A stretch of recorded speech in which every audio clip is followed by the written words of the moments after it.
안녕하세요. 영어 독서를 취미로 하는 남자 아루하나입니다.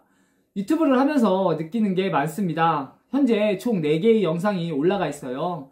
컨텐츠 자체가 그렇게 재미있는 컨텐츠가 아니다 보니까 조회수를 올릴 만한 또는 구독을 할 만한 저만의 강점을 찾는 게 쉽지만은 않은 것 같습니다. 썸네일도 이것도 해보고 저것도 해보면서 정체성을 지금 찾아가는 중이에요. 재미있지만 좀 가볍지 않게, 진지하지만 조금 유쾌하게 풀어내고 싶은데 어설픈 편집으로는 없을 것 같습니다. 그래도 영어 독서에 조금이라도 관심을 가지시는 분들에게 제 영상이 꼭 도움이 되었으면 좋겠습니다. 비전문가로서 또는 평범한 독서가로서 여러분들에게 노하우를 같이 공유했으면 좋겠습니다. 자, 저번 시간에 못다한 이야기를 전하기 전에 질문을 먼저 한번 살펴볼까요? 질문 13. 영어 원서는 비싸지 않아? 저번 시간에서는 영어 독서를 본격적으로 읽게 된 시점에서 제가 영어책을 폭발적으로 읽게 되었다고 말씀을 드렸습니다. 처음에 제가 읽었던 책은 스티브 잡스에 대한 책이었어요. 당연히 월터 아이작슨이 쓴 600페이지 차리의 책이 아니라 어린이들도 쉽게 읽을 수 있는 스티브 잡스 4키즈용이라고 되어 있는 책이었습니다. 이 책을 읽은 이유는 단 하나, 제가 관심 가는 분야의 인물이었기 때문이었습니다. 사실 스티브 잡스에 대한 내용은 이미 거의 알고 있었어요. 그가 애플을 설립한 시점부터 애플에서 쫓겨나온 이야기, 나중에 넥서스를 차리고 픽사를 만든 이야기 등은 이미 알고 있는 내용이었습니다. 그럼에도 그에 관한 영어책을 읽은 이유는 순전히 호기심 때문이었어요. 이미 알고 있는 내용을 영어로 접해보면 어떨까 하는 말 그대로 단순 호기심이었죠. 페이지 역시 95페이지밖에 되지 않았기 때문에 어렵지 않게 읽을 수 있었습니다. 자, 여기서 문제 하나만 들어갈게요. 제가 그 책을 2월 14일에 읽기 시작해서 다음 책을 읽기까지 며칠이 걸렸을 것 같나요? 4일? 일주일? 2주일? 고작 3일이었습니다. 그렇게 3일 만에 저는 스티브 잡스를 영어로 접하게 되었어요. 그 다음에 제가 도전한 책은 빌 게이츠였습니다. 물론 어린이들도 쉽게 읽을 수 있는 빌 게이츠에 관한 책이었어요. 16일에 이 책을 읽고 다음 책을 읽기까지 이거는 며칠이 걸렸을 것 같나요? 불과 하루 만에 저는 이 책을 다 읽었습니다. 자, 여러분, 이게 무엇을 의미하는지 아시나요? 아무리 이런 책들의 페이지 수가 적고 읽기 쉬운 단어로 쓰여졌다고 해서 이걸 하루 만에 끝낼 수 있는 책들은 결코 아닙니다. 그렇다고 제가 대단하다는 것도 아니에요. 관심을 가진 분야에서 읽기 쉬운 책으로 접근을 하면 집중력이 대단히 향상된다는 것을 알 수 있었습니다. 저는 개인적으로 이 시기를 1차 독서 성장기라고 보는데 2달이 조금 안 되는 기간이었습니다. 이 한 달 반 정도, 그러니까 2월 14일부터 4월 5일까지 제가 읽었던 책은 무려 20권이나 되었습니다. 심지어 저는 이 20권의 책을 전부 스마트폰으로 읽었다는 거예요. 종이 원서가 아닌 촘촘한 스마트폰으로 읽으면서 20권의 책을 읽었다는 겁니다. 이건 제가 독서에 관심을 가지지 않는 이상은 사실 불가능한 일이에요.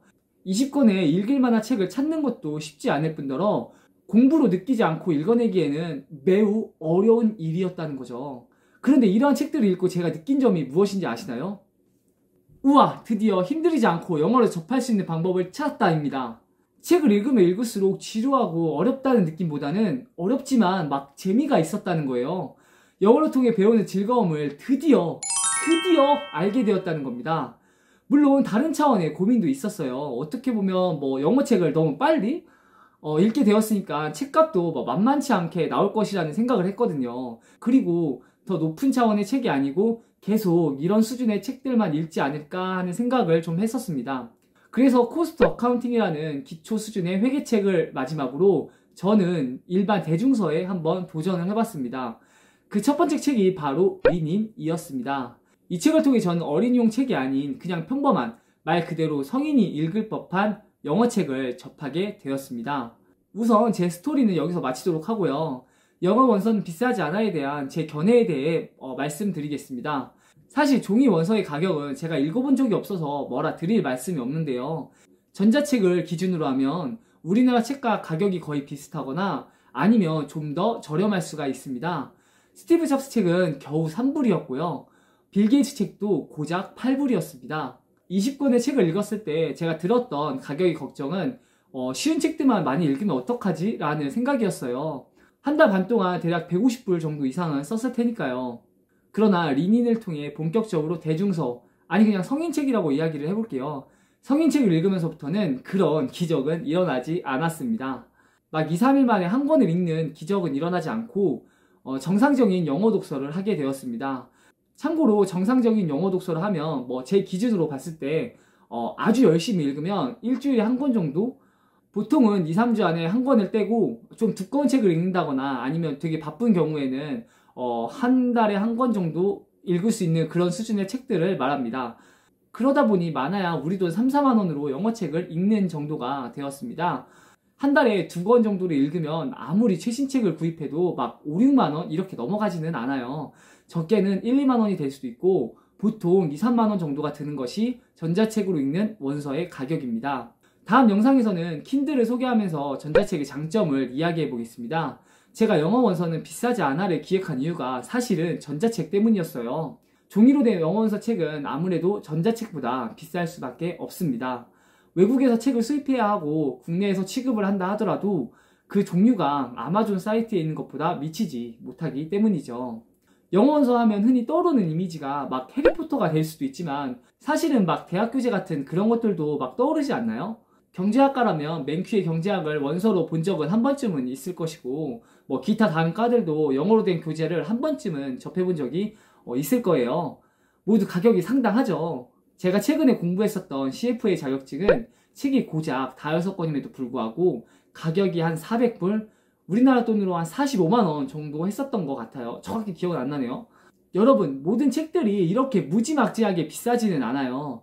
수험서들만 책의 특성상 비쌀 뿐이고 우리가 평범하게 읽으려는 뭐 에세이, 사회과학, 자기계발, 소설 같은 그런 책들은 우리나라와 비슷하거나 오히려 더 저렴합니다. 못 믿으시겠다면 지금 당장 아마존 사이트에 들어가셔서 가격을 한번 확인해 보세요. 우리나라 책과 결코 다를 바가 없습니다. 오늘 왠지 제 견해가 약간 중구난방으로 간 것 같은데요. 아무튼 영어 원서는 결코 비싸지 않고 많은 돈을 들일 필요가 없다는 것을 이야기하고 싶었습니다. 끝으로 영어 독서를 할 예정이라면 저는 처음부터 전자책으로 습관 들이기를 추천합니다. 사실 가격도 가격이지만 편의성 면에서 종이 원서가 전자책을 결코 따라오지 못하거든요. 원하는 책을 내 손에서 1분 안에 볼 수 있는 유일한 방법은 전자책밖에 없습니다. 이번 시간의 질문은 이것으로 마치도록 하고요. 저는 다음 영상에서 또 여러분들을 찾아뵙겠습니다. 영상이 조금이라도 유익했다면 좋아요와 구독을 좀 부탁드릴게요. 언제나 즐거움과 재미를 추구하기 위해 노력하겠습니다. 감사합니다.